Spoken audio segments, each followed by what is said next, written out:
කෙනෙකුගේ ජොබ් එකකට පහර දීමක්වත් නෙවෙයි.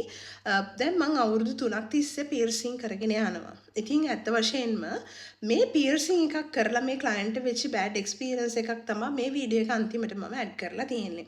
ඉතින් මේ ක්ලයන්ට් බෙලි පියර්සින් එකක් කරලා තියෙන්නේ අපි මේ අයි ස්ටඩ් එකකින් තමයි බෙලි පියර්සින් කරලා තියෙන්නේ. ඒකත් ගන්න එකකින්. මතක තියාගන්න ළමයි අපේ ශරීරයේ තියෙන ස්ථානවල තියෙන ගොඩාක් සියුම් නහරවල්. මේ එක නහරකට හරි ඩැමේජ් වුණොත් එහෙම ඒක වගේ මුළු ශරීරයටම සමහර අවස්ථාවල බලපාන්න පුළුවන්. ඒ නිසා මතක තියාගන්න ඔයා පියර්සින් එකක් කරද්දී නියම තැන තෝරගෙන පියර්සින් එකක් කරගන්න. ඉතින් අපි නෝස් එකට, එතකොට අයි එකට, ලිප් එකට, ටං එකට එහෙම නැත්නම් හේලික්ස් පියර්සින් වර්ග අපේ කනේ තියෙන යම්කිසි ස්ථානවලත් ඔයා පියර්සින් එකක් කරන්න බලාපොරොත්තු වෙන නම් මතක තියාගන්න ඒ තැන්වලට ආවේනික වූ චූටි නීඩල් වර්ග නම්බර්ස් වලින් යන නීඩල් වලින් තමයි අපි ඒ තැන්වලට අදාළ නීඩල් එක යූස් කරලා පියර්සින් එකක් කරන්නේ.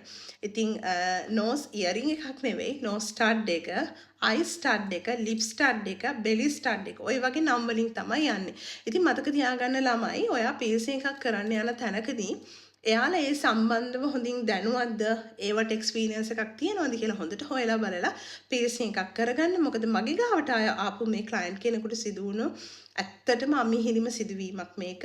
මේ ක්ලයන්ට් බෙලි ස්ටඩ් එකක් කියලා එයාලා යූස් කරලා තියෙන අයි ස්ටඩ් එකක්.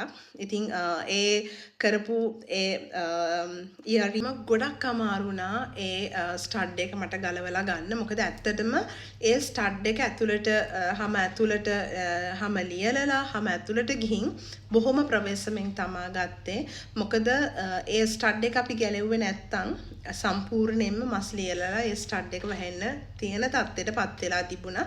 මතක තියාගන්න අපේ ශරීරයේ කරන්නා වූ යම්කිසි පියර්සින් එකක් තියෙනවා නම් ඒ පියර්සින් එකට අදාළ වූ ස්ටඩ් එක තමයි අපි පාවිච්චි කරන්නේ. ඒ නීඩල් එක තමයි පාවිච්චි කරන්නේ.